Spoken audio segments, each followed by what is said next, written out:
একজন মা যার 1 কিংবা 2 মাসের অথবা তার থেকে বেশি বয়সী বাচ্চা আছে, যে বাচ্চা তার শরীরে এবং কাপড়ে পায়খানা প্রস্রাব করে নাপাক করে ফেলে, কিন্তু সে প্রতিদিন 5 ওয়াক্ত সালাত আদায় করে, দিনে 5 বার পোশাক পাল্টানো এবং শরীর থেকে নাপাকি দূর করা অনেক কষ্টকর ব্যাপার। এই অবস্থা সে কিভাবে নিজেকে পাক রেখে নিয়মিত সালাত আদায় করবে? আল্লাহ তাআলা কোরআনে কারীম বলেছেন, ওয়াসিয়াবাকা ফাতাহির ইয়া আইয়ুহাল মুদ্দাথির কুম ফাআনদির ওয়া রাব্বাকা ফাকাব্বির ওয়া থিয়াবাকা ফাতাহির। হে মুদ্দাসসির, অর্থাৎ রাসূলুল্লাহ সাল্লাল্লাহু আলাইহি ওয়াসাল্লামকে সম্বোধন করে বলা হচ্ছে, ইয়া আইয়ুহাল মুদ্দাসসির কুম ফাআনদির, আপনি উঠুন এবং আপনি মানুষকে ভীতি প্রদর্শন করেন। কুম ফাআনদির ওয়া রাব্বাকা ফাকাব্বির, এবং তাকবীর দিন, আল্লাহু আকবার বলুন, তাকবীর দিন, আল্লাহর বরত্ব ঘোষণা করুন, শ্রেষ্ঠত্ব ঘোষণা করুন। ওয়া থিয়াবাকা ফাতাহির, আপনার কাপড়কে পবিত্র করুন।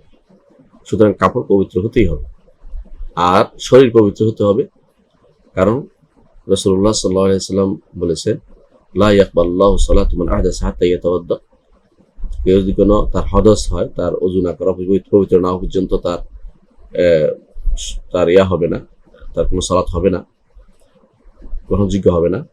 সেই হিসাবে 3টি জিনিস তো লাগবেই, একটা হচ্ছে শরীর পাক, আরেকটা হচ্ছে কাপড় পাক, আরেকটা হচ্ছে জায়গা পাক যেখানে সালাত আদায় করবে।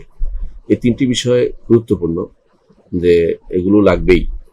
এগুলো থেকে বাঁচার জন্য আপনাকে চেষ্টা অবলম্বন করতে হবে। তো যে মায়ের কথা আপনি বলেছেন যে তিনি তার সন্তান বা কোলে আসে প্রস্রাব পায়খানা করে দেয়, তো তিনি এই বিষয়গুলো খেয়াল রাখবেন, কাপড় বেশি পরাবেন যাতে করে তার কাপড়ে না আসে, সেরকম খেয়াল রাখবেন। কিন্তু এর অর্থ এই নয় যে তিনি কোনোভাবে সালাত আদায় করতে হবে বলে যেমনি তেমনি ভাবে সালাত আদায় করবেন, পায়খানা নিয়ে সালাত আদায় করবেন, এটা কিন্তু অনুমোদিত না, তার সালাত হবে না, কোনোভাবেই হবে না।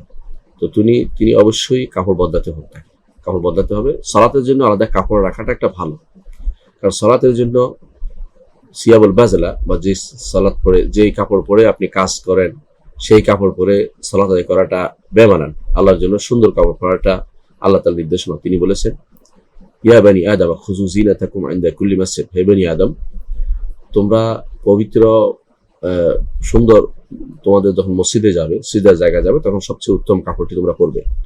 সেই হিসাবে একজন বোনের জন্য সালাতের জন্য আলাদা কাপড় রাখা উচিত। তিনি সাধারণভাবে যখন কাপড় চোপড় পরবেন, সেটা পরেই সন্তান সন্ততি লালন করবেন। সন্তান সন্ততি কাপড়ে কিছু লাগলেও সমস্যা হবে না, আপনি চলাফেরা করতে কোনো নিষেধ নাই, এমনকি আপনি এটা পরেও শুয়ে থাকতে পারবেন, ঘুমাইতেও পারবেন, এটা পরে আপনি ঘরে কাজ, গৃহস্থলে কাজও করতে পারবেন, রান্নাবান্না করতে পারবেন। কিন্তু আল্লাহর জন্য দাঁড়াতে হলে একটা পবিত্র কাপড় লাগে। এই জন্য কষ্ট করে সালাতের জন্য আলাদা কাপড় বানিয়ে ফেলুন, এমন কাপড় বানাবেন যেটা সালাত পরিপূর্ণভাবে তার জন্য সালাত কাজ হয়, যেমন পায়ের পাতা ঢাকে এরকম ভাবে একটা কাপড় বানাবেন। আলহামদুলিল্লাহ এখন এটা খুবই অ্যাভেলেবল, বিভিন্ন জায়গাতে আপনি দেখতে পাচ্ছেন যে এরকম পাওয়া যায়, যে 2টি কাপড়, একটি হচ্ছে উপরের অংশ আর নিচের অংশ। এই 2টি কাপড় আপনার জন্য যথেষ্ট। উপরের অংশ পুরো খিমার যেটাকে বলা হয়, মুখ ঢাকে সহ, শরীর ঢাকে এরকম বড়, আরেকটা হচ্ছে নিচের অংশে ঘাগরার মতো যেটা পরে, এটা পরলে আপনার পা ঢাকা হয়ে, পাতাও ঢাকা হয়ে যাবে। সালাতের জন্য এটা খুবই জরুরি।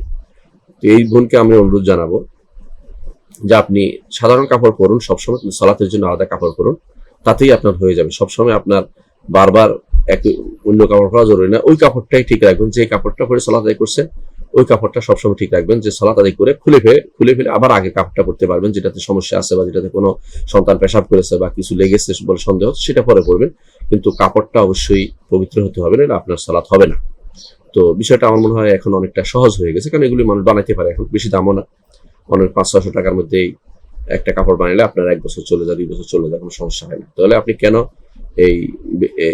ওই কাপড়ে সালাত আদায় করবেন যেই কাপড়ে সাধারণত কাজ করেন? এমনিতেই যে কাপড়ে কাজ করে এই কাপড়ে সালাত আদায় করা, যদি কারো থাকে, কারো না থাকে সেটা আলাদা কথা, কিন্তু থাকলে অবশ্যই পরিবর্তন করা উচিত, যে আল্লাহর জন্য সুন্দর কাপড়টি পরে সালাত আদায় করা উচিত।